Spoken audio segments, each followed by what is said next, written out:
눈에 띄게 자아 구조가 변이적으로 지속되는 중요한 심리장애 집단이 있다. 이런 내담자의 자아 병리는 신경증이나 약한 성격 장애 그리고 정신병의 자아 병리와 구별된다. 그러므로 이 내담자는 신경증과 정신병 사이의 경계 영역에 있다고 봐야 한다. 경계선 성격 구조라는 용어가 경계선 상태나 다른 용어보다 이들을 더 정확하게 기술한다. 왜냐하면 이들은 특정하고 지속적이며 병리적인 성격 구조를 보이고 이들의 성격 구조는 신경증과 정신병 사이를 오가는 일시적인 상태가 아니기 때문이다. 이들이 밖으로 보이는 증상은 신경증 내담자나 성격장애 내담자가 보이는 증상과 종종 유사할 수도 있다. 그러므로 철저하게 진단 평가를 하지 않으면 이런 내담자의 독특한 성격 구조를 쉽게 간과하며 이것은 다시금 좋지 않은 치료 예후로 이어지게 된다. 경계선 성격 구조에서는 정확한 진단 평가를 기초로 그에 적합한 치료 접근이 필요하기 때문이다. 심한 스트레스나 알코올 혹은 약물을 복용했을 때 경계선 성격 구조 내담자는 일시적으로 정신병 일환을 겪을 수 있다. 이러한 정신병적 일환은 대체로 비교적 잘 구조화된 단기적 접근으로 회복된다.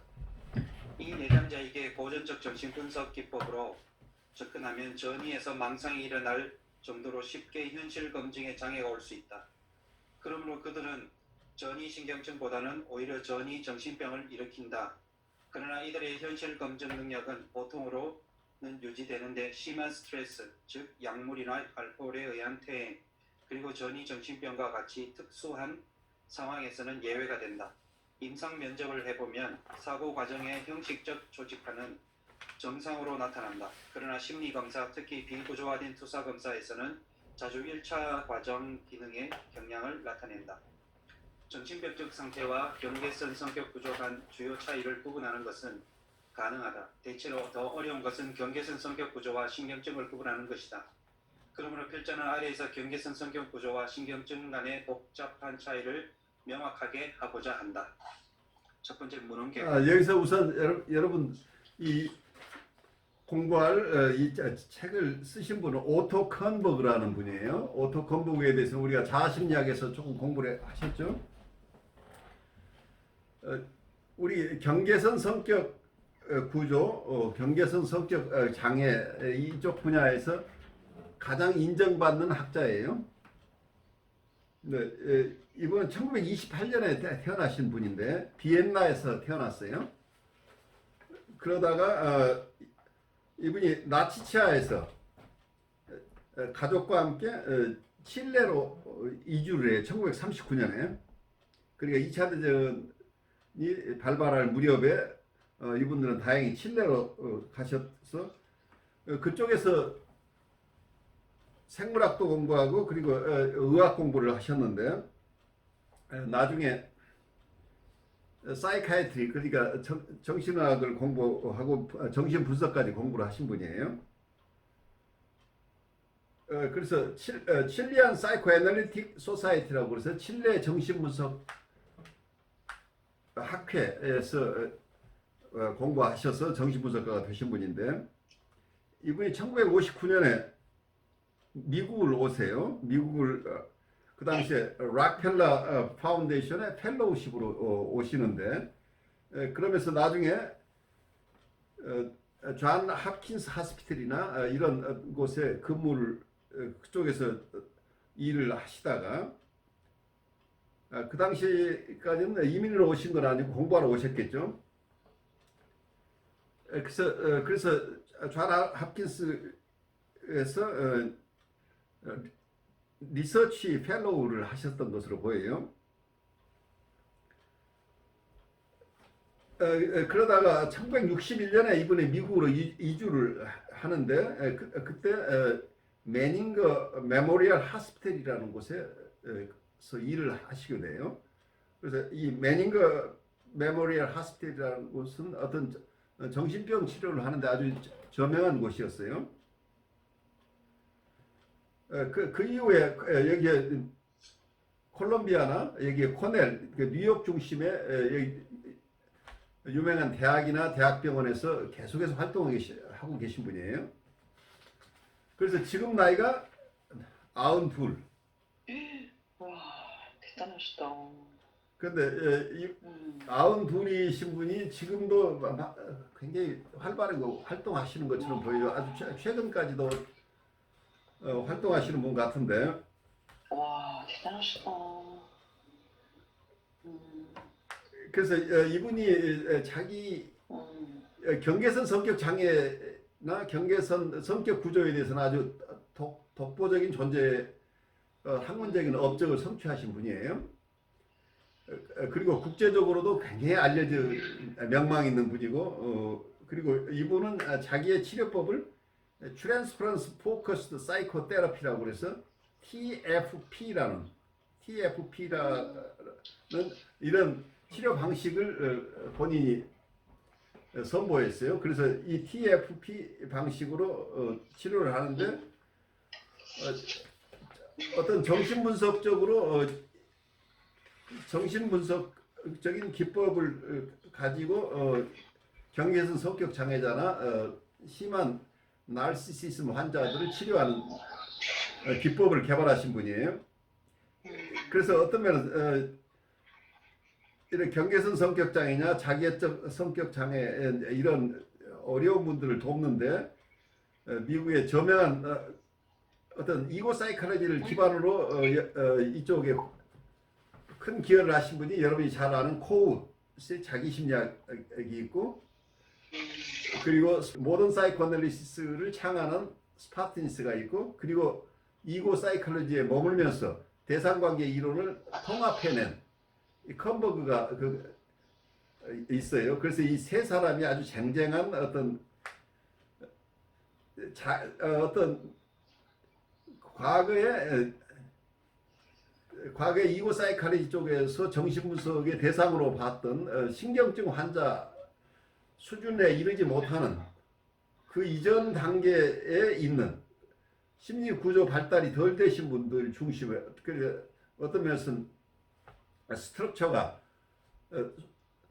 충분하게 스트럭처가 갖추어지지 않았다고 하는 구조화가 덜 된 이런 환자층, 다른 쪽에서는 이게 프리에더퍼라는 환자들, 그 전 오이디푸스적 환자라고 표현하기도 하고, 또는 프리버벌이라고 해서 전 언어적 단계에 있는 이런 환자들을 어떻게 치료할 것인가 하는 이 과거의 클래식한 정신분석이나 이고 사이콜로지 쪽에서 과거의 해석적인 방법만, 과거의 기법만 가지고는 충분하게 치료할 수 없는 분들을 어떻게 도울 것인가 하는 쪽의 이론들을 아까 미국 쪽에서는 이 세 분이 아주 크게 기여를 하셨는데, 이 컨버그는 계속해서 해석 중심의 이론이에요.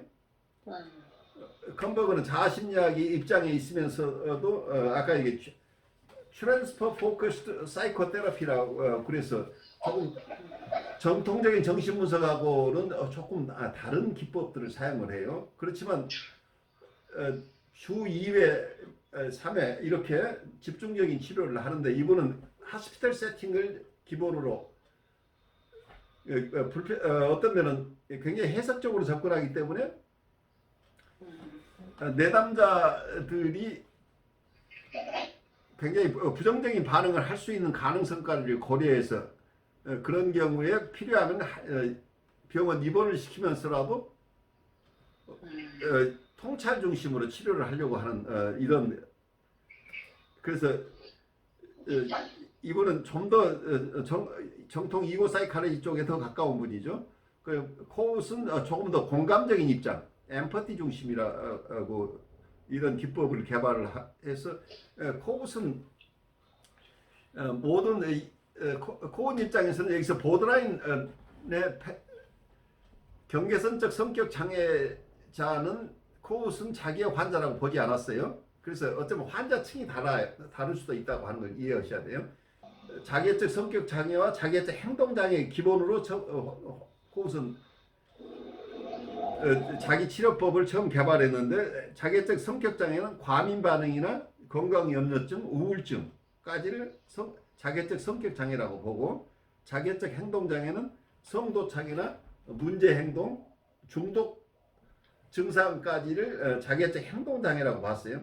그런데 환자마다 이걸 성격 장애라고 봤지만 우리가 조금 있으면 공부를 하겠지만 이 컨버그는 또 이런 환자층을 경계선 환자 속에 포함시키는 환자가 꽤 많다는 얘기예요. 그래서 이게 오버랩이 언어로 보면은 이쪽에서 성격 장애고 이쪽은 경계성 장애라고 그러지만 어떤 면에서는 경계선적 성격 장애를 어디까지를 인정하느냐에 따라서는 이 두 분의 환자층이 결국 오버랩될 수 있다. 그 명확하게 환자층이 그렇게 구별되는 게 아니기 때문에 어떤 경우는 경계선적 성격 장애라고 하지만 또 하나는 성격 장애로 보기도 하고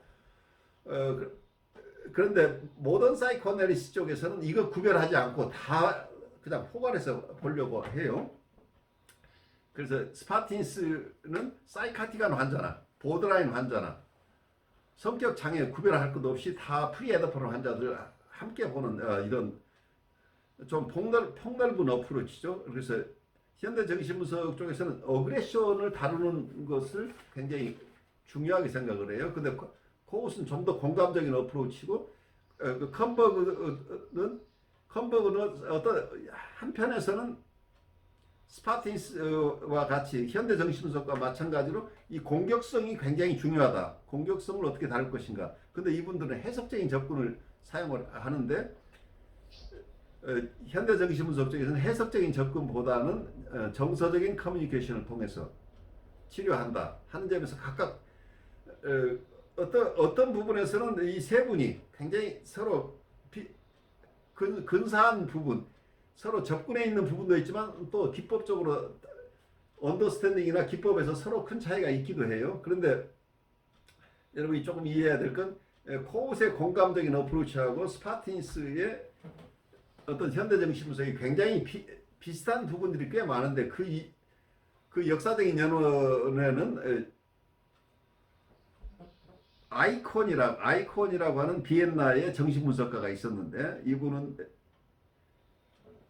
비엔나에서 교육자로서 유명한 분이에요. 교육자인데 이분이 40대가 넘어서 정신분석가가 됐는데 그러니까 아주 늦게 정신분석을 공부를 했어요. 근데 정신분석을 공부한 그 이전에 이분은 비행 청소년들을 공감하고 이분들을 치료하는데 아주 탁월한 능력을 가진 분이에요. 그래서 이분은 비엔나의 여러 곳에 비행 청소년들을 다루는 이런 시설들을 세우고 교육하고 이런 일들을 쭉 하셨던 분이에요. 그런데 공교롭게도 코웃이 그분으로부터 분석을 받았어요. 이 아이콘이라고 하는 분한테. 그래서 스파티니스도 베를린에 유학을 했었는데 유학 시절이었겠죠. 이분의 슈퍼비전을 받은 거예요. 아이콘이라는 분의.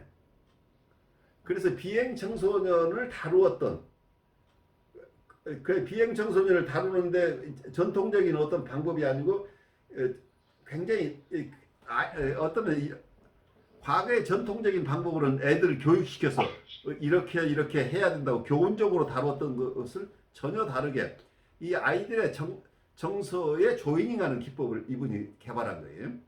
그래서 아이들 편에 서서 아이들과 함께 같은 정서 속에 있으면서 아이들을 정상적인 상태로 복귀할 수 있도록 하는데 이분은 탁월한 천재적인 기질을 가졌던 분이에요.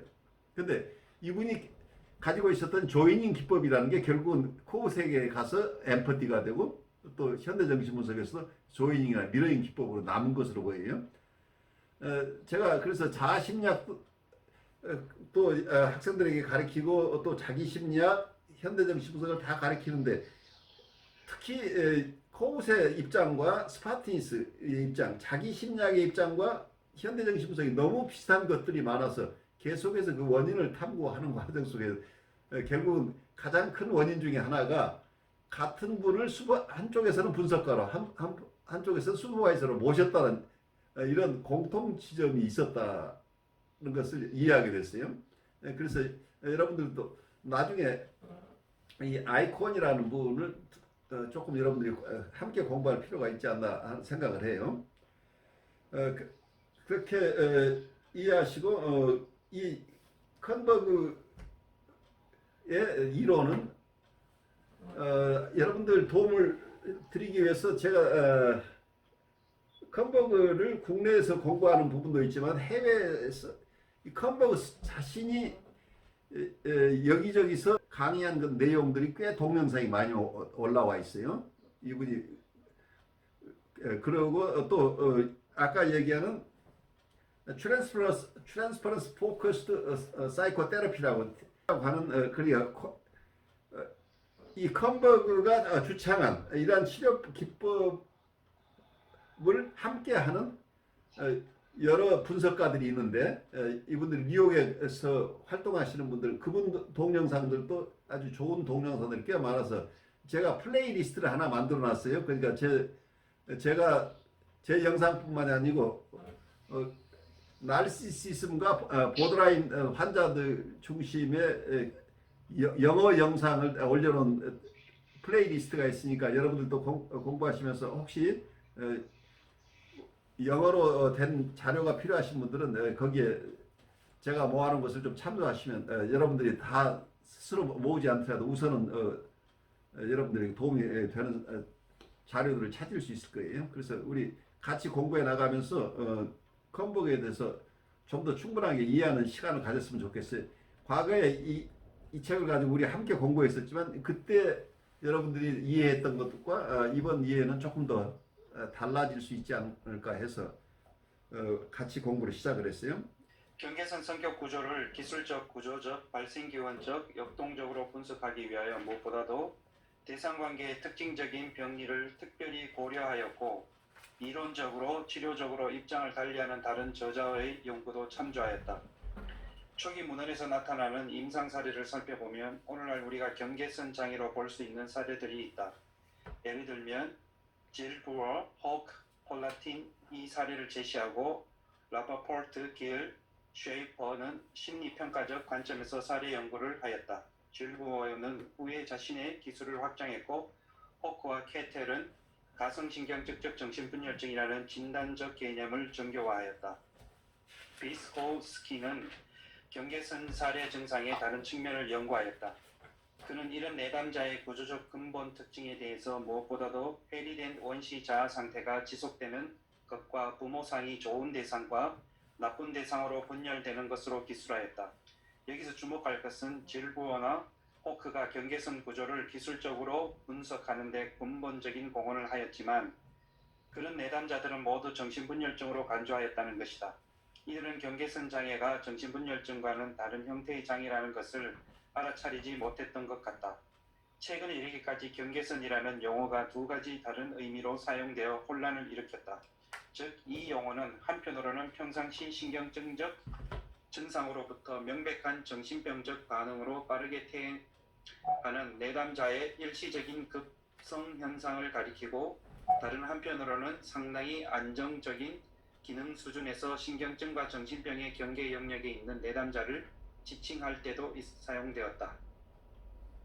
필자의 견해로 경계선이라는 용어는 오직 만성적 성격 구조의 내담자에게만 적용되어야 한다. 경계선 구조는 전형적 신경증도 아니고 전형적 정신병도 아니며 네 가지 특성, 즉 첫 번째 전형적 증상군, 두 번째 자아방어기제의 전형적 구성, 세 번째 내재화된 대상관계 영역에서의 전형적 병리, 네 번째 발생기원적, 역동적 특성을 가진다. 크로치는 정신병과 경계선 성격 구조의 감별 진단에 근본적으로 기여하였다. 그는 경계선 내담자가 현실과의 관계나 현실감에서는 변화가 있을 수 있지만 정신병 내담자와 달리 현실 검증 능력은 유지된다는 것을 강조하였다. 경계선 성격 구조와 구조적 측면에서 대한 문헌은 두 가지 연구군으로 나누어진다. 첫 번째, 자아 취약성의 비특정적 현상과 1차 과정적 사고 형태라는 의미에서 원시적 인지 구조로 퇴행하는 경향에 대한 연구. 두 번째, 경계선 성격 구조에서 전형적으로 관찰되는 방어 과정에 대한 연구. 첫 번째 거론한 연구는 특히 라파포르트나 길과 쉐이퍼의 영향 아래에서 이루어졌는데 이들은 전 정신분열증적 환자가 있다는 것과 그런 환자는 심리검사에서 1차 과정적 사고가 우세하며 전형적 신경증 내담자와 달리 심한 자아 취약성을 나타낸다는 것을 발견하였다. 나이트는 처음으로 경계선 내담자의 일반적 기술적 특징과 그들의 자아 취약성이 치료에 끼치는 영향의 중요성에 대하여 종합하였다. 그는 특히 이들이 전이에서 깊이 퇴행하는 것을 주목하였고, 따라서 이런 내담자를 치료할 때 그 문제에 걸맞게 치료 방법을 수정하는 것이 필수적이라고 강조하였다. 두 번째 연구군에서는 경계선 내담자의 구조적 조직의 근본적인 부분으로서 방어 과정을 이해하는 데 역점을 두었다. 여기 기여한 저자들은 첫 번째 연구군과는 이론적으로 아주 다른 지향을 따르고 있다. 특히 여기서 특히 들 수 있는 것은 분열 과정과 그 분열 과정이 특히 분열성 내담자에게 중요한 의미를 가진다고 한 페어베언과 멜라닌 클라인의 연구이다. 분열 기제는 프로이드가 최초로 언급하였다. 그러나 나중에 페어베언이 확장시켰다. 그는 분열이라는 개념을 특정한 자아 통합의 결핍을 의미할 뿐만 아니라 좀 더 적극적인 방어 기제로 이해하였다.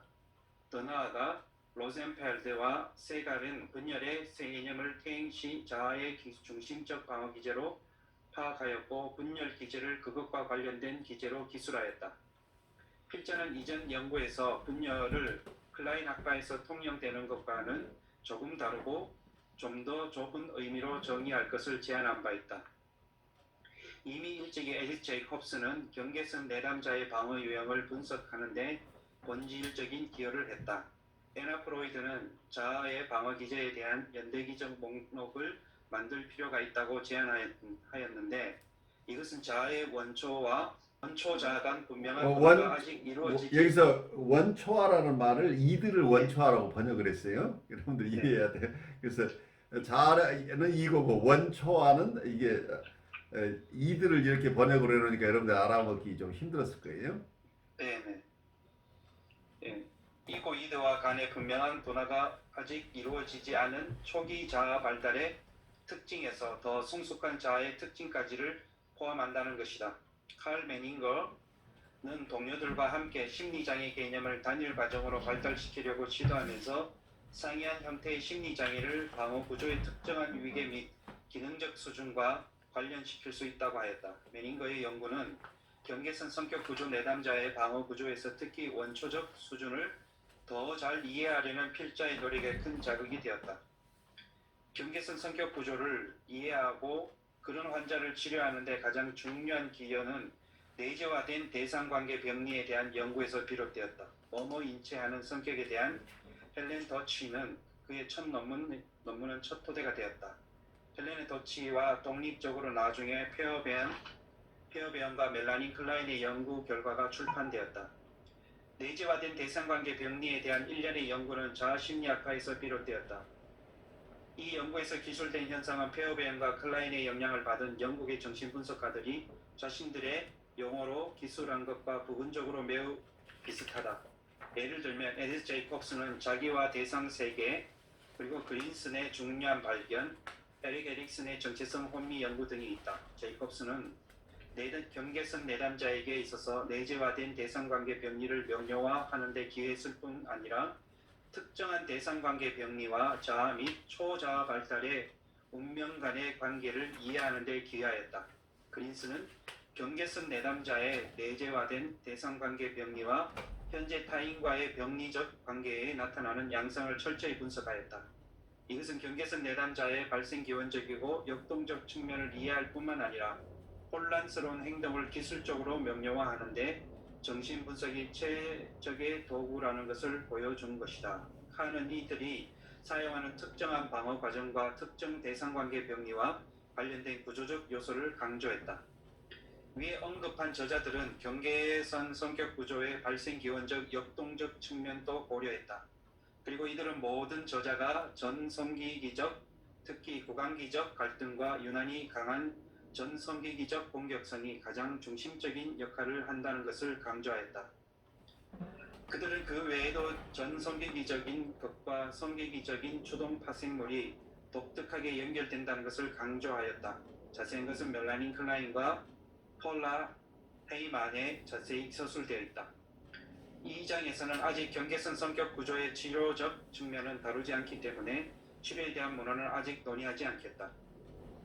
그러나 진단적 분석에 의미가 있는 두 가지 연구를 여기서 소개하겠다.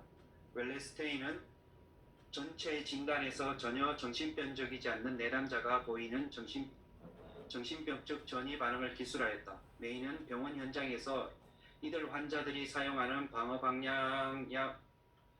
방약의 파급 효과를 지적하였다.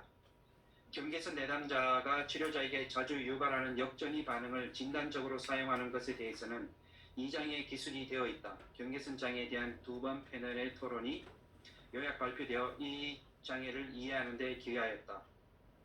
길테슨의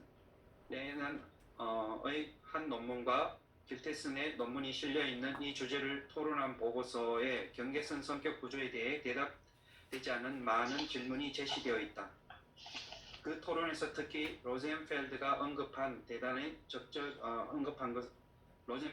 언급은 대단히 적절한 것이다.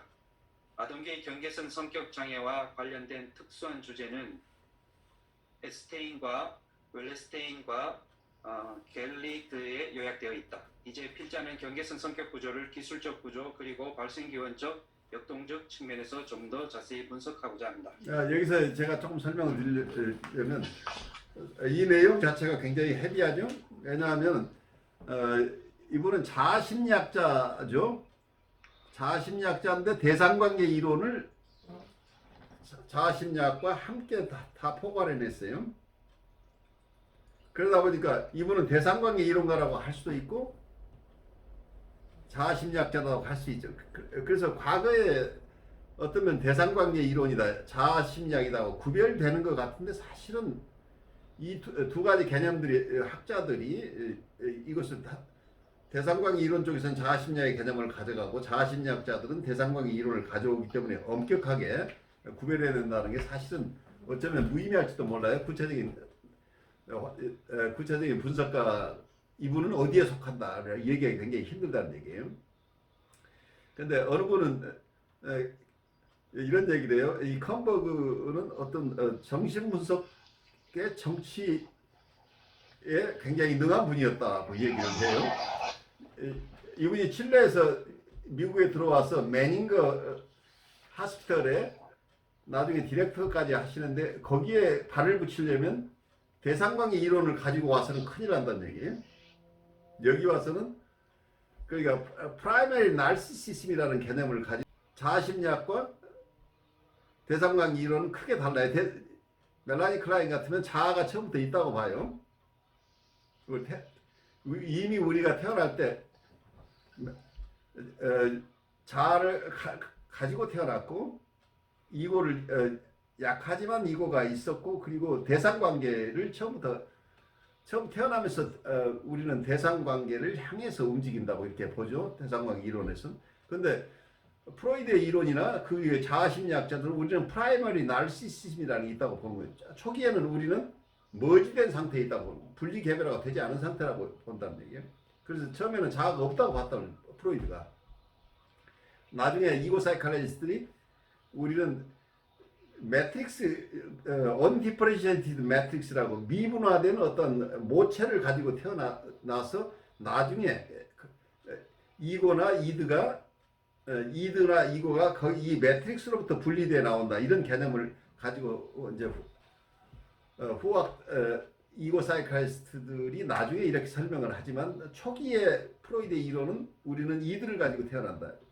우리는 동물적인 본능을 가지고 태어나고 나중에 이 본능적인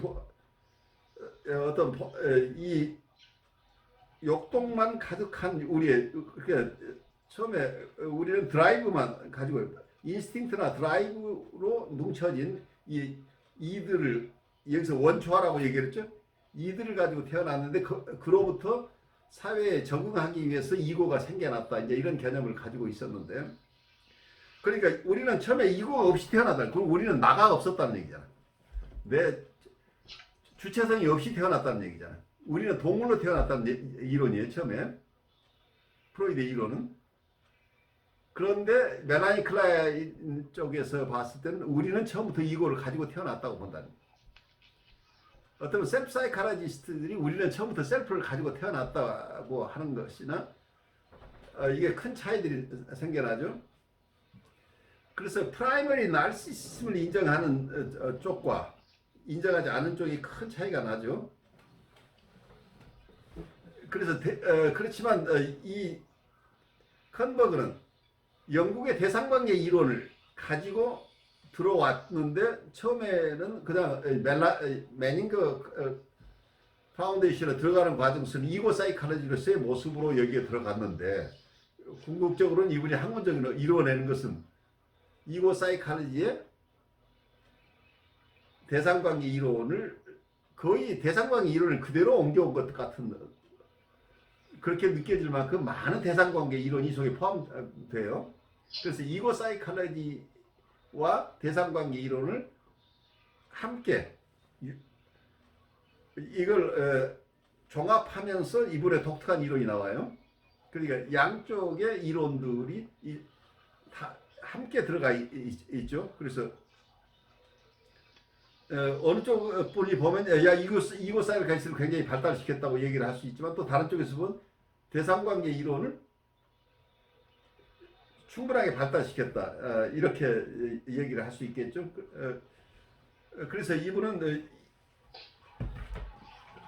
어느 쪽에서도 환영받는 사람이 됐어요. 어떤 학자는 어느 쪽에서도 배척받는 사람도 있는데 이분은 지금 92세 나이까지 이렇게 이분이 국제적으로도 국제정신분석가 협회 회장도 오래 하시고 굉장히 활발하게 분석가로서도 그리고 정신분석학계를 이끄는 어떤 그런 지도자로서도 충분하게 많은 업적을 쌓으신 분이에요. 그래서 여러분들 이 이론 속에서는 이고 사이칼리스트에서 배운 것하고 대상관계에서 배운 것들을 함께 다 적용할 수 있는 아주 좋은 그런 어떤 시메스터가 될 거예요. 그래서 두 가지 이론들이 이 속에 다 수용되어 있어요. 그런데 그것이 모순되지 않도록 이렇게 해내는 이 작업을 이분이 애써 하고 있죠. 이 기술적 분석, 진단적 단서가 되는 순간 경계선 성격 구조 내담자는 처음 보기에는 전형적인 신경증 증상 같은 문제를 자주 호소한다. 그러나 이런 내담자의 신경증 증상과 성격 장애에는 경계선 성격 구조를 짐작케 하는 특징이 있다. 여기서 중요한 것은 무엇보다도 정확한 진단적 검토를 통해서만 드러날 수 있는 여러 신경증 증상의 특수 조합이다. 각각의 증상이 곧 질병이 되는 것은 아니지만 다음에 제시한 증상 중에 두 가지나 특히 세 가지 증상이 나타날 때 이런 기저의 경계선 성격 구조가 존재할 가능성이 강하게 시사한다. 이 모든 증상 기술은 경계선 성격 구조를 추정할 수 있는 진단적 단서에 불과하다. 결정적 진단은 모든 경우에 기술적 증상에 의존하기보다는 자아병리에 대한 결정적 시사점에 의해서 가능해진다. 다음 증상 범주의 목록은 완전한 것이 아니다. 첫 번째, 불안. 이들 내담자는 만성적이고 막연하게 떠다니는 불안을 호소한다. 이 증상은 다른 다양한 증상 혹은 병리적 성격 특성과 함께 있으며 특히 의미가 있다. 따라서 불안의 정도가 너무 심해서 다른 증상과 성격 특성에 묶어둘 수 있는 영향을 넘어선다. 하나의 예외는 만성적 불안 반응이 전환 증상의 특정한 의미를 2차적으로 획득한 경우이며 이것은 분석적 탐색을 통해서만 드러난다. 또한 집중적 심리치료에서 내담자는 불안 자체를 저항, 즉 상당히 만성화될 수 있는 방어로 사용할 수 있는데 이런 불안은 여기서 말하는 불안의 형태가 아니다. 두 번째, 다중증상 신경증. 대부분 내담자는 몇 개의 신경증 증상을 호소한다. 그러나 여기서는 다음 증상 중 둘 혹은 그 이상을 호소하는 내담자만을 다룰 것이다. 첫 번째, 다양한 공포증. 특히 내담자의 일상생활을 심하게 제한하는 것이 있다. 또한 여기서 중요한 것은 자신의 신체나 외모와 관련되는 공포증, 정면 공포, 사람들 앞에서 말하는 것에 대한 공포, 자기가 어떻게 보이는지에 대한 공포, 이 공포증이 있고 반대로 자신의 신체를 포함하지 않고 외부 대상과만 관련한 공포, 전형적인 동물 공포, 악천 혹은 고소 공포가 있다. 마지막으로 강박신경증으로 이행하는 과도기적 요소를 포함하는 공포, 먼지 공포, 오염 공포가 있다. 다양한 공포증, 특히 사회생활을 심하게 억제하고 편집적 경향을 보이는 공포는 경계선 성격 구조를 추정할 수 있는 단서가 된다. 둘째, 강박 증상이 2차적으로 자아 동조적이 되어 과대평가된 사고와 행동을 보인다. 현실 검증이 유지되고 내담자가 자신의 터무니없는 사고나 행동을 없애고 싶어 하지만 또한 이 행동을 합리화하는 경향도 있다. 예를 들면 강박적 손 씻기와 오염의식을 보이는 내담자는 청결함, 먼지의 위험 등에 대해 합리적으로 고려하는 정교한 체계를 만들어낸다. 또한 여기서 중요한 것은 편집적이거나 건강염려증적 특징을 가진 강박사고를 보이는 환자이다. 세 번째, 다양하게 경교화되고 비계한 전환 증상, 특히 만성적이거나 혹은 여러 해 동안 단일한 전환 증상을 보일 때이다. 또한 전환 증상이 신체적 환각과 유사하거나 복합적인 감각 혹은 기괴한 일련의 동작을 포함하여 종교화될 때이다. 셋째, 해리 반응, 특히 히스테리적 몽롱 상태와 분주 그리고 의식장애를 수반하는 기억상실이다. 다섯째, 건강염려증이 있다. 드물면서도 논쟁의 여지가 있는 이 증상은 아마 증상신경증보다는 성격병리와 더 관련될 것이다. 건강에 과도하게 집착하고 만성적으로 질병에 대한 공포를 보이는 것이 경계선 성격 구조 내담자에게 종종 나타난다. 이것은 만성적인 증상, 건강을 위한 의례, 건강과 증상에 집중하기 위해 사회생활에서 철수하는 형태로 나타난다. 여기서 심한 불안 환자가 불안 때문에 2차적으로 약간의 건강염려증적 경향을 보이는 경우에는 해당되지 않는다. 여섯째, 편집적이고 건강염려증적 경향이 다른 증상신경증과 함께 나타난다. 이것은 경계선 성격 구조로 진단 내릴 수 있는 단서가 되는 전형적인 조합이다. 물론 많은 내담자는 약간의 편집적 특성을 보이고 위에 언급한 대로 불안에 대해 2차적으로 약간의 건강염려증적 경향을 보인다. 그러나 여기서 언급하고 있는 내담자는 선명하고 강한 편집성 성격 경향과 확실한 건강염려증적 경향을 보이는데 이러한 경향은 심한 불안 때문에 나타나는 것이 아니다. 다시 한번 강조되어야 할 것은 앞서 언급한 어떤 증상이 나타나도 그 자체로 경계선 성격 구조를 진단할 수 있는 단서가 되지 못한다. 이 증상 범주에서 둘 혹은 그 이상이 있으면 성격 구조의 기저에 있는 경계선 병리 가능성에 주목해야 한다. 근데 여기서 사실은 굉장히 많은 여러 증상, 다중 증상들이 나오는데 사실은 굉장히 모호하죠. 이렇게 많은 증상들이 있지만 이 사람들이 다 경계선 성격 장애가 아니라는 얘기예요. 그런데 이 중에 두세 가지가 나오면 우선 주의해 봐야 된다. 그렇지만 이분은 그것만, 이 증상만 가지고 보는 게 아니고 이 자아 구조가 어떻게 돼 있느냐, 그리고 거기에 대상 관계는 어떻게 되어 있느냐 하는 이런 내적인 부분까지를 다 복합적으로 보기 때문에 이 증상 하나만 가지고 보는 게 아니고 아까 어떠한 방어를 사용하느냐, 그리고 어떤 우리가 보통 얘기하는 심리 구조, 이고, 이드, 슈퍼 이고는 어떻게 되어 있느냐, 그리고 내적 표상이라고 하는 대상 표상이나 자기 표상은 어떻게 되어 있느냐, 이런 부분과 방어가 원시적인 여러 가지 철수 방어나 투사나 동일시나 이런 어떤 방어들을 사용하느냐, 방어의 종류가 원시적인 것이냐 아니면 억압 중심으로 되어 있는 방어냐, 이런 방어의 내용, 방어 기제의 내용이나 아까 얘기대로 어떤 내적 대상 관계가 어떻게 되어 있느냐 하는 쪽에 더 큰 중점을 두고 보기 때문에 증상은 여러 가지를 설명하고 있지만 이 증상하고 바로 진단하고 연결되는 것은 아니라는 그 부분 때문에 여러분이 좀 혼란스러울 수 있어요. 그래서 어떤 면에서는 진단 매뉴얼을 보면 우리가 참 어려운 것들이 이러이러한 증상들이 많이 있는데 그 중에 몇 가지 이상 되면은 여기에 해당될 수 있다고 하는 게 어떤 증상 중심의 어떤 진단 매뉴얼에서는 대부분 DSM이나 이런 데서도 아무리 조금 더 정교하게 한다고 해도 결국은 증상 중심으로 이렇게 진단을 하는 경우들이 꽤 많아요. 그래서 여기에서도 이분이 애를 쓰고 있지만 우선 증상 중심인 것, 증상을 많이 나열하고 있지만 증상만 봐가지고는 되지 않고 이분은 좀 더 내적 대상 관계나 방어 구조나 이런 그리고 자아의 응집성이나 이런 복합적인 것을 종합적으로 보고 그래서 어떤 면에서는 신경증 레벨과 정신병 레벨 이 중간 정도 단계 있는 패달라지칼한 어떤 오거니제이션을 이렇게 설명한다. 뭐 이렇게 이론 구성을 하고 있어요.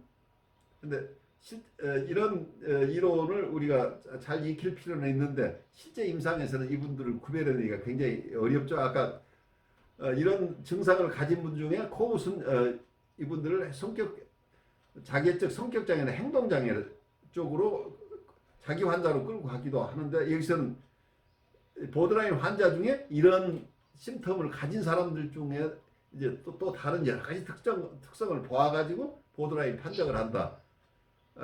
이렇게 되기 때문에 이 분류가 명확하지 않다. 이렇게 좀 볼 수도 있겠죠. 그래서 어떤 면에서 현대정신분석 쪽에서 명료하게 진단을 하는 것 자체가 꼭 치료에 도움이 되지 않는다고 봐요. 현대정신분석 쪽에서는. 그래서 계속 이분들을 만나서 장기적으로 치료하는 과정 속에서 점차 이분들이 어떤 어려움을 겪고 있는지 거기에 이분들의 상태에 맞추어서 내담자를 보아 나가는 쪽으로 하기 때문에 처음부터 이분을 보드라인이다, 사이카틱이다, 우울이다, 이렇게 강박이다 이렇게 분류하는 것 자체에 대해서 굉장히 조심스럽게 생각을 하는데 이 컨버 그 입장에서는 전통적인 입장이니까 전통적인 입장에서는 이 보더라인 환자층을 확실하게 이제 명료하게 하고 싶어하는 욕구가 꽤 강한 거죠. 그래서 지금 그 과정을 설명하고 있는데 이 속에는 모든 병명이 다 나오기 때문에 여러분들이 혼란스러우실 것이에요. 그래서 여러분들 이걸 다 지금 여기서 이해하지 않아도 된다는 우선 여러분이 말씀드려요. 맞아요. 예, 그래서 이걸 다 알아야 되는 게 아니고 이분이 분류를 하다 보니까 이렇게 많은 해박한 얘기를 가지고 이러이러한 증상을 가진 사람들 중에 보드라인 성향을 가진 사람들이 꽤 많으니까 이런 증상이 있는 사람을 살펴보라 이렇게 지금 말씀하고 계신다고 이해하시고 그런 증상 하나하나는 사실은 임상 경험이 많은 사람들이 오랜 시간에 거쳐서 이렇게 만나는 것이지 여러분들이 그냥 이론으로 배워가지고 바로 이런 부분들을 다 이해할 수는 없다는 것을 이해하시고 그래서 좀 안심하면서 들었으면 좋겠어요. 이거 자체가 처음부터 너무 큰 벽으로 다가올 가능성이 있어서 제가 말씀을 드려요. 세 번째, 성행동에서 다형 도착적 경향. 몇몇의 도착 경향과 함께 외연적으로 성적 일탈을 나타내는 내담자가 여기에 속한다. 예를 들면 이 집단의 한 남성 내담자는 이성애와 동성애를 하면서 가학적이고 문란한 성생활을 하였다. 또 다른 남성 내담자는 동성애자였는데 여성에게 노출적으로 행동했다. 한 여성 내담자는 동성애와 함께 도착적이고 피약적인 이성의 경향을 보였다. 성기기적 생활이 지속적인 성적 일탈을 보이는 특히 지속적인 대상 관계를 하면서 성도착을 지속적으로 보이는 내담자는 이 범주에 들어가지 않는다. 한편 외현적 성행동은 완전히 억압되지만 의식적인 환상, 특히 성적 만족을 얻기 위한 조건으로 자유환상에서 다양한 도착 경향을 나타내는 내담자가 있다. 이런 증상은 경계선 성격 구조를 진단할 수 있는 단서가 된다. 도착 환상과 행동이 더 혼란스럽고 다양하며 이들의 상호작용과 관련된 대상 관계가 더 불안정할수록 경계선 성격 구조일 가능성이 커진다. 도착 형태가 기괴하고 특히 원시적 공격을 나타내거나 혹은 성기기적 목표가 배설적인 것, 배뇨, 배변으로 원시적으로 대체되는 경우 또한 기저의 경계선 성격 구조를 추정해 볼 수 있다. 네 번째, 고전적인 전정신병적 성격 구조. 첫째, 편집성 성격, 편집적 경향 자체가 주요 기술적 진단을 내릴 정도로 강할 때이다. 둘째, 은열성 성격.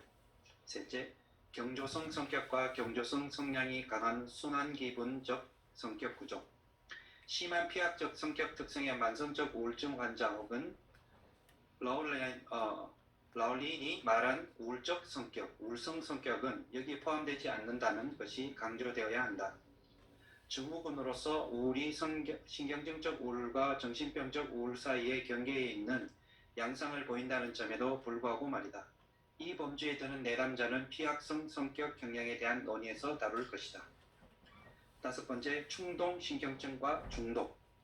필자는 여기서 중독을 만성적으로 반복해서 폭발시킴으로써 추동 요구를 만족시키는 심한 성격 병리를 언급할 것이다. 심지어는 충동에 지배될 때 외에는 충동 자아 이질적이지만 폭발하는 동안 자아 동질적이고 실제로 대단히 통쾌하게 체험한다. 여기서 자아 이질적이고 자아 동질적이라는 말은 어떤 때는 자아 동조적, 자아 이조적 뭐 이렇게 표현하기도 해요. 이고 신타니가다는 말이 자아 동조적이라는.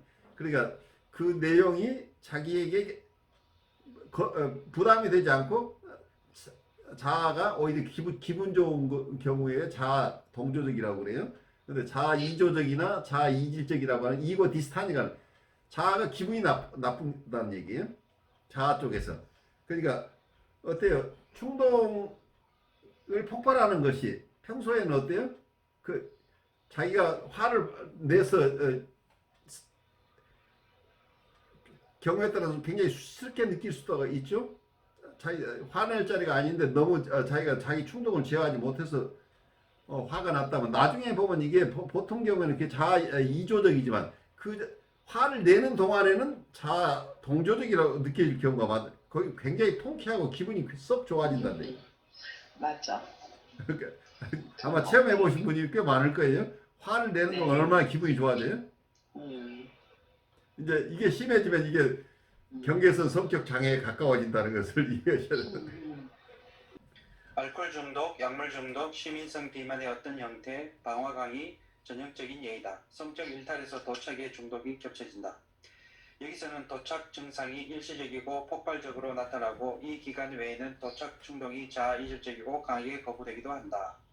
이 집단은 또한 일반적인 행동화, 성격 장애와 겹쳐지기도 하는데 그 차이는 양에 있다. 충독 신경증은 직접적으로 추동을 만족시키고 일시적으로 선호되는 하나의 자아 동조적 출구를 중심으로 하고 있는 것으로 보인다. 반대로 행동화 성격은 일반화된 충동 조절의 문제가 더 심하고 몇몇 영역에서는 충동과 방어의 조합이 더 혼란스러우며 또 분명한 자기 동조성이 덜하고 결정된 충동의 직접적인 만족이 더 노골적이다. 그래서 이 보드라인 환자들이 전형적인 특성 중에 하나가 자기 임펄스 컨트롤이 안 되는 경우들이죠. 여러분들이 쉽게 판단할 수 있는 게 어느 상황만 가면 자기의 그 정서를 감당을 못해서 폭발해 버리는 거죠. 여섯 번째, 낮은 수준의 성격장애. 필자는 여기서 전형적으로 혼란되고 충동에 의해 지배되는 심한 성격장애를 언급할 것인데 이들은 성격 구조에서 고전적 반동 형성 유형이나 더 가벼운 회피 특성을 보이는 성격과는 다르다. 필자는 경계선 성격 구조에 대한 구조적 분석을 다룰 때 이 점을 좀 더 자세히 살펴볼 것이다. 그리고 억압과 분열 기제가 우세한 정도에 따른 높은 수준에서 낮은 수준까지 연속성으로 성격 병리를 분류하려는 시도에서 한 제안을 언급할 것이다.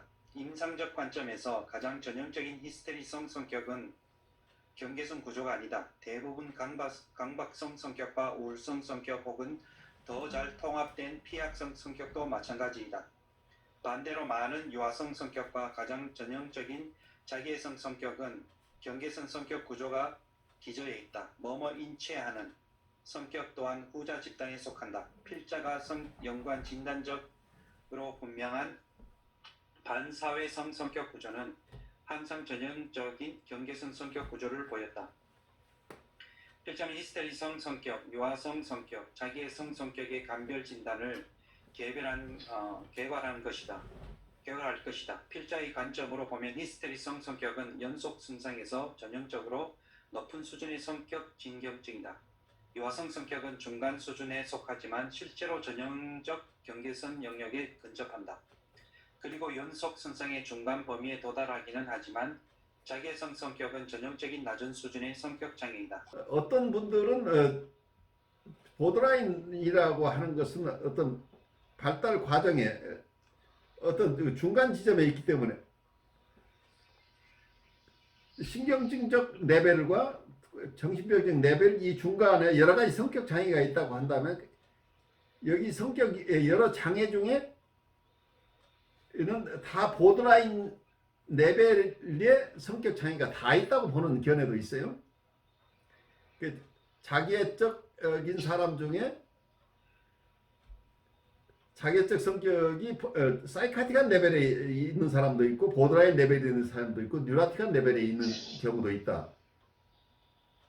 어떤 강박적인 사람들도 강박이 사이카틱한 수준에서 강박을 가진 사람도 있고 보드라인 수준에서 강박을 가진 사람도 있고 뉴라틱한 수준의 강박도 있다. 이렇게 하나의 이런 보드라인이라고 하는 개념을 어느 성격 장애 하나의 다른 성격 장애하고 구별되는 개념으로 보는 게 아니라 모든 성격 장애의 보드라인이 함께 보드라인 구조가 그 사이카틱한 구조가 아니고 또 뉴라틱한 구조까지 미치지 못하지만 그 중간 영역에 있는 사람들 전체를 보드라인으로 보기도 한다는 얘기예요. 그래서 이건 학자마다 보는 견해가 상당히 달라요. 그래서 이것을 다른 성격 장애하고 동렬로 하나의 성격 장애 중에 하나로 보는 경우도 있고 그렇지 않고 정신병과 신경증 사이에 중간에 있는 이런 레벨의 병리적인 성격 구조를 가진 사람들 전체를 보드라인 성격 구조라고 보는 견해도 있다는 거예요. 그래서 어떤 DSM에서는 여러 성격 장애 중에 하나로 보드라인을 보는데 이 컨버그 입장은 조금 더 정신병과 신경증 사이에 있는 이런 레벨로 보는 이 견해에 더 가까워요. 그렇게 이해하시면 여기서 자기적 성격 장애하고 보드라인 성격 장애를 어떤 성격 장애라는 특성 때문에 구별을 하지만 이 성격 구조 기반에 있는 것은 보드라인이 그 속에 밑바닥에 있다 하는 개념을 가지고 있는 이 부분은 우리가 계속 공부해 나가면서 이해하면 좋겠어요. 네. 히스테리성 성격과 요하성 성격. 히스테리성 성격에서 주요 성격 양상은 다음과 관련지어 분류할 수 있다. 정서적 불안정성, 과다관여, 의존적이고 과시적인 특성의 조합, 과성과의 성욕, 성적 억제, 남성 여성과의 선택적 경쟁성, 피학적 특성. 필자는 이들의 각각 이 시사하는 바가 무엇인지 체계적으로 검토하기보다는 히스테리성 성격과 때로는 혼돈되는 경향이 있는 요하성 성격 구조와의 감별 진단과 관련되는 것만을 강조해보겠다. 정서적 불안정성. 히스테리성 성격은 위장된 과잉 정서성이 억압을 강화하기 위해 방어적으로 사용된다. 그것은 특히 성적인 관여와 같은 갈등 영역에서 그리고 전형적인 전이 저항에서 드러난다. 갈등 없는 영역에서 이들의 정서적 반응은 안정되고 적절하다. 남편과의 관계에서 혹은 전이에서 하나의 정서적 위기가 다음의 위기로 이어지는 히스테리성 내담자도 자신의 일에서는 매우 안정되고 적절할 수 있다. 반대로 요하성 성격에서 정서적 불안정성은 확산되어 있고 모호하다. 생활에서 갈등 없는 영역이 거의 없으며 이것은 히스테리성 성격에 비해 높은 사회적 부적절성을 반영하는 것이다. 히스테리성 성격은 특정한 영역에서 갈등이 깊어질 때만 충동 조절이 결여된다. 요하성 성격은 훨씬 더 많은 영역에서 충동 조절이 결여된다. 과다관여. 다른 사람과의 관계에서 히스테리적 과다관여는 표면적으로는 상당히 적절해 보인다. 단순한 관찰자는 대개 그것을 전형적인 여성적 매력으로 본다. 어린아이 같다 같이 매달리는 것, 계속적으로 옆에 붙어 있도록 요구하는 것은 단지 선택된 관계에서만 생기며 특히 이성과의 관계에서 두드러진다. 이것은 성기기적 공포에 대한 퇴행적 방어를 나타낸다. 히스테리성 성격의 외향성, 상대방에 대한 빠르지만 피상적인 객관적 공명, 그리고 환상, 예술 혹은 문학의 정서적인 의미에 대한 과다 동일시는 안정적이고 2차 과정적인 사고와 당면 현실에 대한 현실적 평가 틀 내에서 나타난다. 반대로 요하성 성격에서 보이는 아이 같은 과다 동일시는 더 필사적이고 부적절한 성격을 띈다. 겉으로는 다른 사람에게 잘 적응하고 있어 보이지만 다른 사람의 동기와 내적 생활을 크게 오해한다. 장기간 관여되면 요하성 성격은 퇴행되고 아이 같으며 구강 공격적 요구를 보이는데 이것은 전형적인 히스테리성 성격에서는 볼 수 없다. 의존적이고 과시적인 욕구, 사랑받고자 하고 관심과 매력에 초점이 되고자 하는 욕구는 히스테리성 성격에서 더 성적인 특징을 보이고 구강 의존적 요구는 직접적인 성기 노출적 경향과 관련되어 있다. 유아성 성격에서 관심과 매력의 중심이 되고자 하는 욕구는 덜 성적이며 더 무기력하고 주로 고강적이며 부적절한 요구의 특징을 가진다. 그리고 노출증은 더 원시적인 자기애적 경향을 나타내는 냉담한 특성을 보인다. 네 번째, 과성, 과잉성 욕과 성적 억제. 표면상 성적으로 도발적으로 보이나 그 이면에는 성적 억제로 인한 불감증이 있는 것은 히스테리성 성격 구조에 전형적으로 나타난다. 유아성 성격에서는 성적 도발성이 더 직접적이고 노골적이며 사회적으로 부적절하고 이성에 대한 실제적 성적 접근보다는 좀 더 고강기적으로 결정된 노출증과 요구적 태도로 나타난다.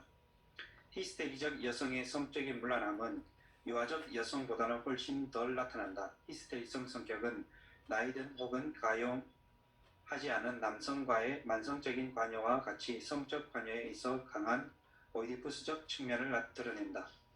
그리고 관계에 대한 어떤 신경증적인 전제 조건이 충족되는 한 성적 대상과 안정적 관계를 할 수 있는 능력이 있다. 반대로 유아성 성격에서 성적 물란함은 더 혼란스러운 특성을 띠며 대상 관계의 안정성이 거의 없다. 또한 히스테리성 성격에서는 성적 환상을 넓게 억압하는 것이 일반적인데 비해 유아성 성격에서는 원시적이고 다연 도착적 특성을 보이는 의식적인 성적 환상이 우세할 수 있다. 다섯째, 남성 여성과의 경쟁성. 히스테리성 성격인 이성과 경쟁할 때와 동성과 경쟁할 때의 패턴이 확연히 다르다. 성적 열등감을 부인하기 위해 남성과 경쟁하는 경향이 있는 히스테리적 여성은 안정적 성격 패턴을 발달시키는 경향이 있다. 다른 여성과 경쟁할 때에는 다른 이유로 인한 경쟁보다 오이디푸스적 경쟁이 우세한 것 같다. 반대로 유아성 성격에서는 남성과 여성에 대한 전형적인 행동이 별 차이가 없다.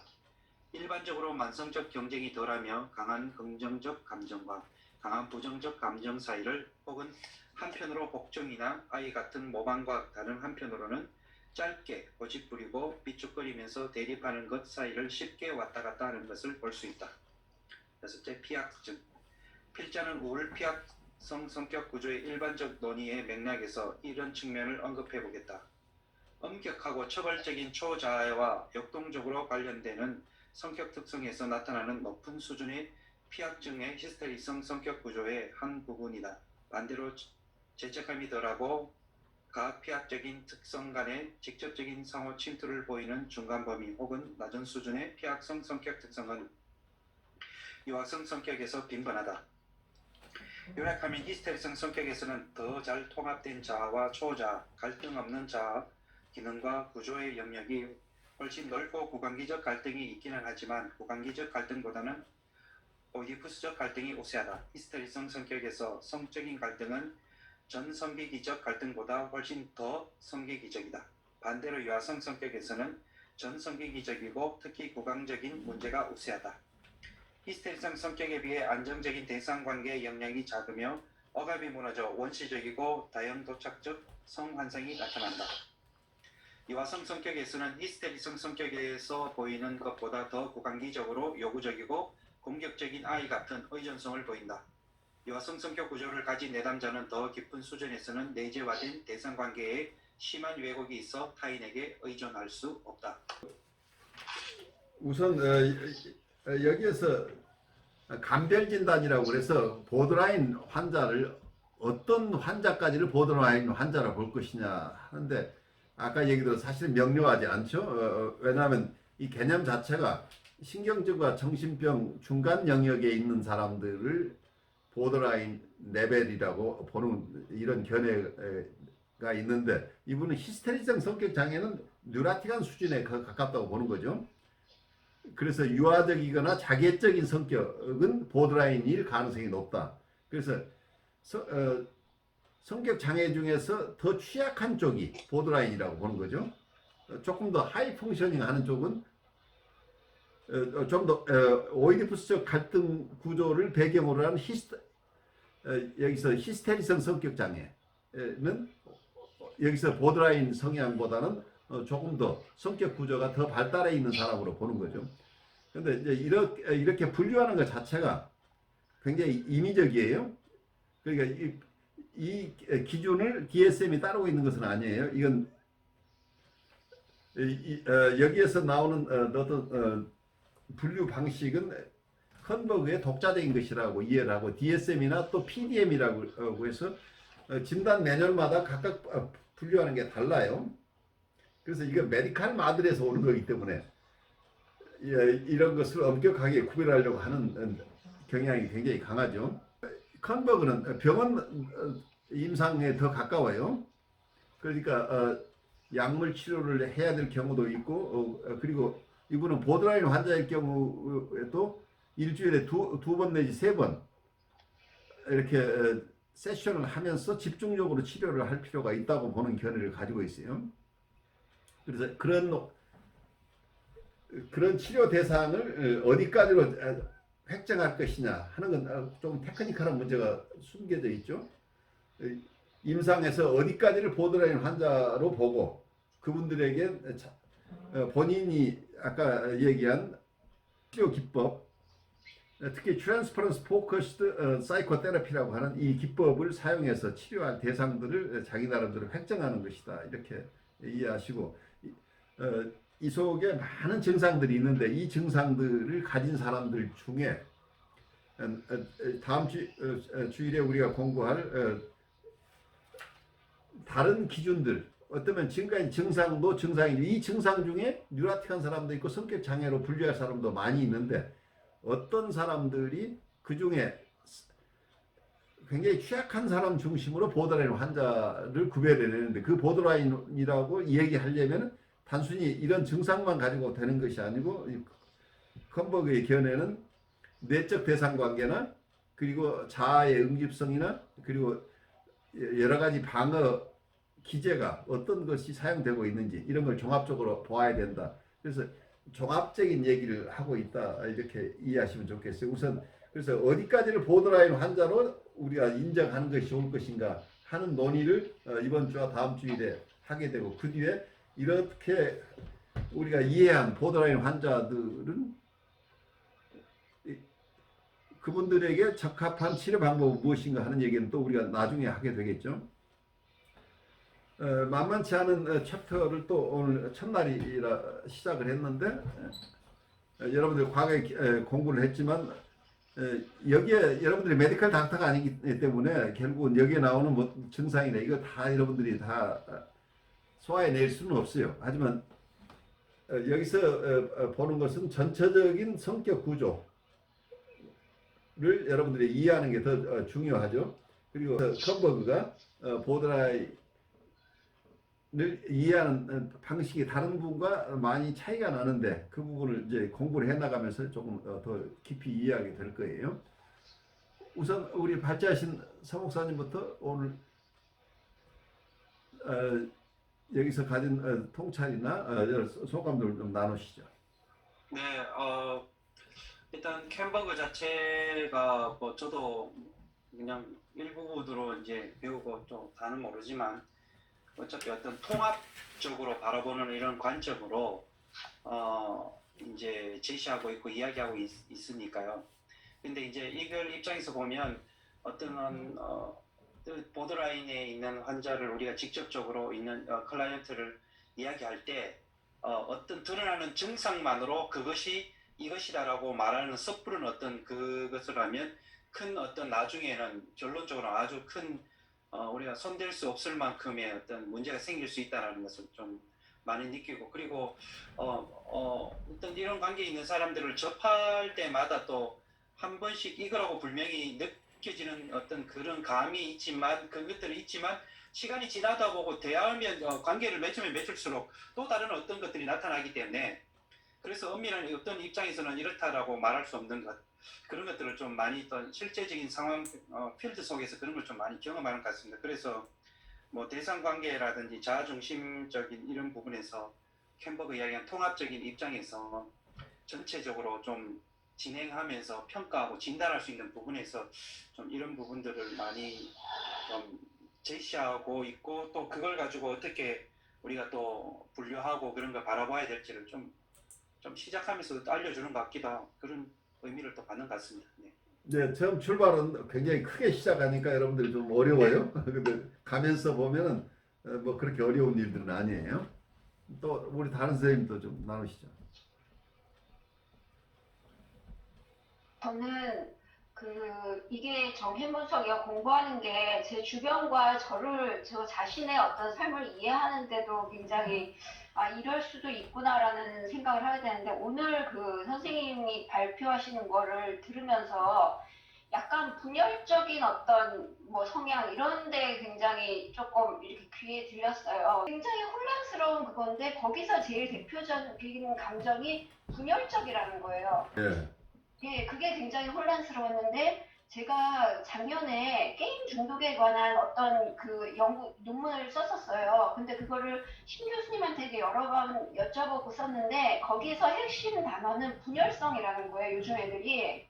그 분열성은 1교시에서도 말한 것처럼 지금 현실적인 자아와 이 가상 공간 안에 내가 분열되는 그런 특징을 갖고 있기 때문에 일어나는 거거든요.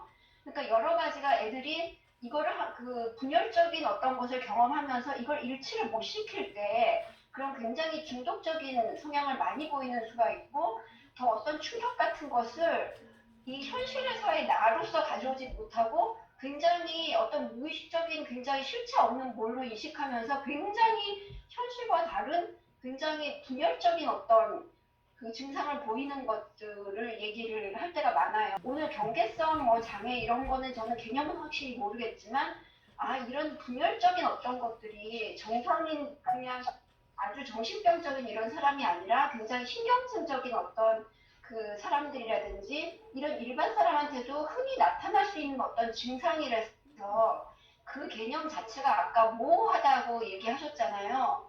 그래서 그렇게 모호할 수 있는 것이 아닌가 하고 막연히 생각을 했었어요. 다른 분을 잘 이해하고 있는 부분을 설명해 주고 계시는데 가상 공간에서 요즘 아이들의 분열적인 성향이라고 하는 것은 어쩌면 그건 해리 상태에 억압된다기 리프레션 되면 거의 그 기억으로 올라오지 않는데 해리 상태에서는 억압이 일어나는 게 아니고 서로 다른 디소시에이션이 일어난다고 하는 것은 이게 다 수면 위에 있는데 다 알고는 있지만 이게 하나의 인격으로 통합되지 않는다는 거죠. 그래서 어떨 때는 그 취약한 모습의 이 사람하고 건강한 모습에 이게 교차되는 이런 상황이 되는데 이 두 인격이 하나로 통합돼서 이때는 이렇게 하면 안 돼 하고 건강한 모습이 그 해리된 모습 그 다른 상황에 있는 그 취약한 모습을 자기의 인격의 일부로 통합해낼 능력이 없다는 데 어려움이 있죠. 그래서 이게 분열된 모습이 되는 거죠. 분열이라 하는 것은 많은 경우 분열 기제는 원시적인 방어 기제예요. 그러니까 리프레션은 굉장히 어드밴스드 방어라고 하는 거예요. 이고 스트렝스가 있을 때 리프레션이 가능한데 리프레션보다는 그냥 해리 상태에 있는 경우에는 그냥 서로 외면하고 있을 뿐이에요. 그렇지만 그 정서는 있지만 이게 통합된 인격이 하나가 있어서 이걸 다 수습하는 게 아니고 그때 가상현실에 있을 때는 자기가 그 가상현실의 자기고 현실에 있을 때는 이 가상현실과 상관없는 자기여서 두 개의 인격이 병존하는 상황이 되어버리죠. 그래 아주 귀중한 인사이트를 나눠주셨어요. 우리 또 다른 선생님도 좀 나누시죠.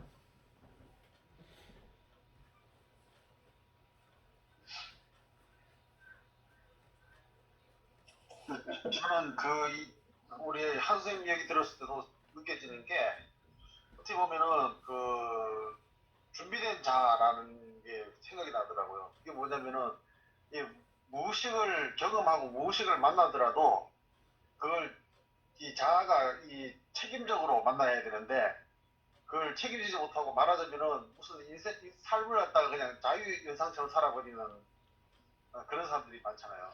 그래 통합 이후에 응집력이 없다는 거죠. 어쩌면 셀프의 응집력 코식으로 얘기하면 코히시브 셀프가 없다는 얘기죠. 응집성이 없기 때문에 자기라고 하는 것, 셀프라고 하고 이고 사이클에서 이고의 스트렝스가 약하다고 하는 거죠.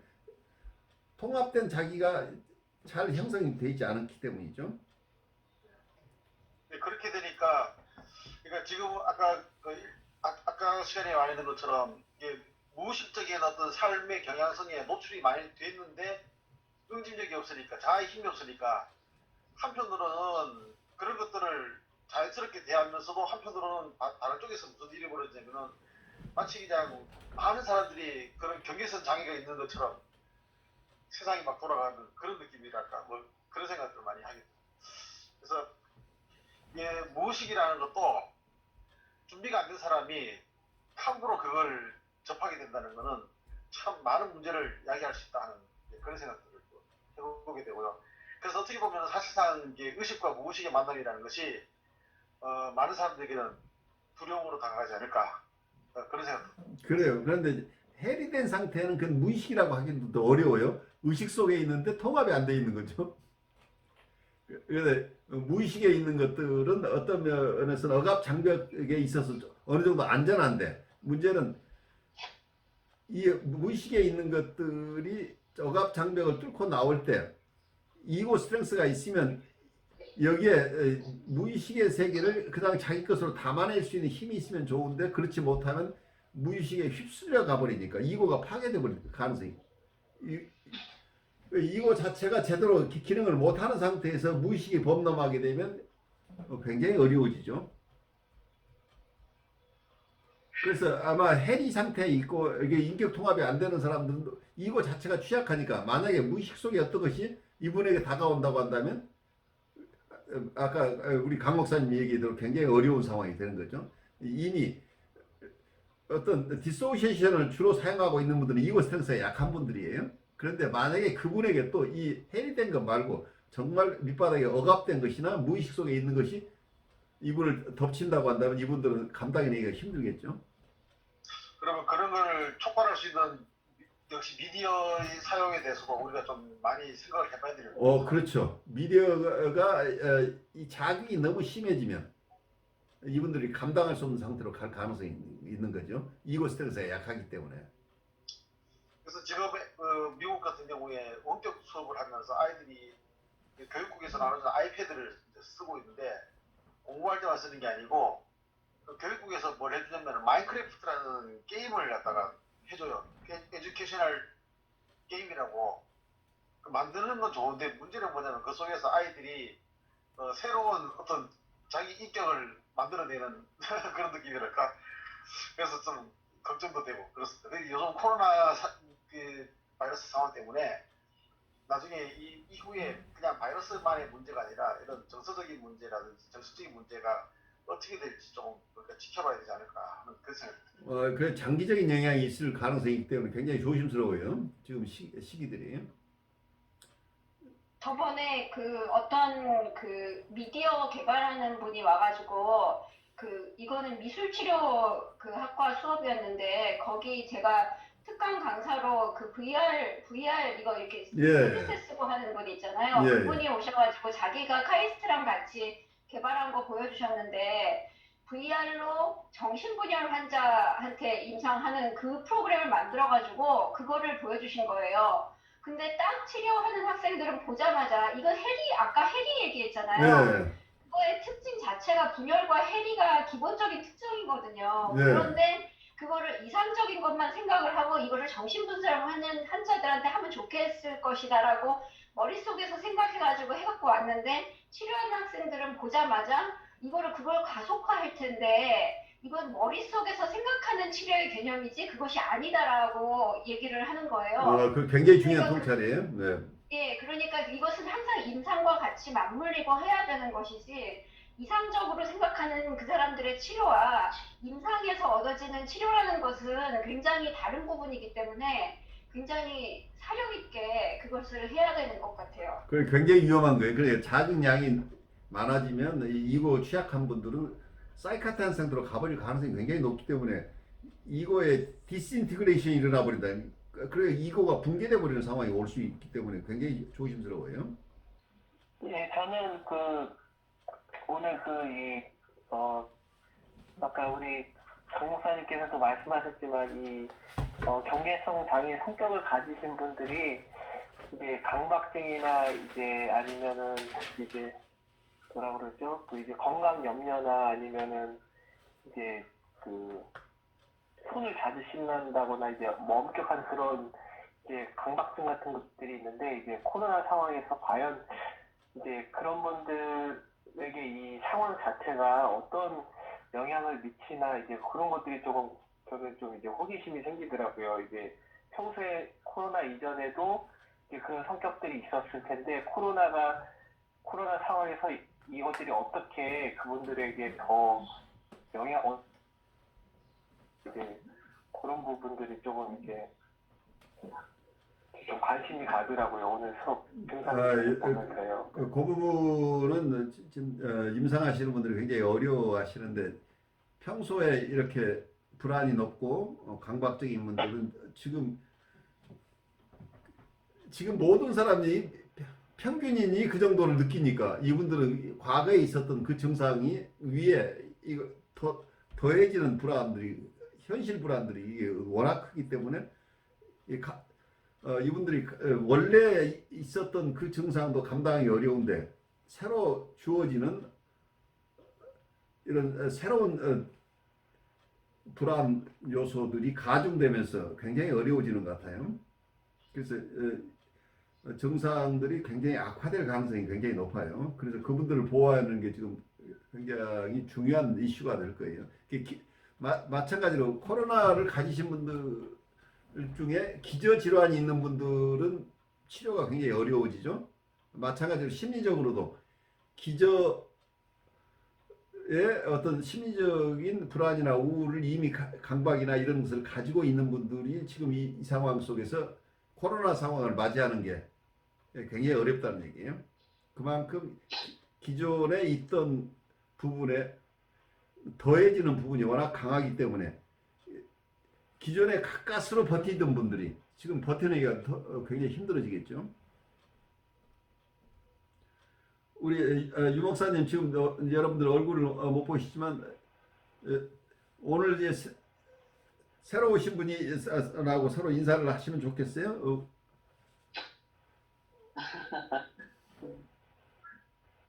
네, 안녕하세요. 여기는 그래도 목사님들하고 또 이렇게 크리스찬들이 계셔서 좀 독특한 것 같아요.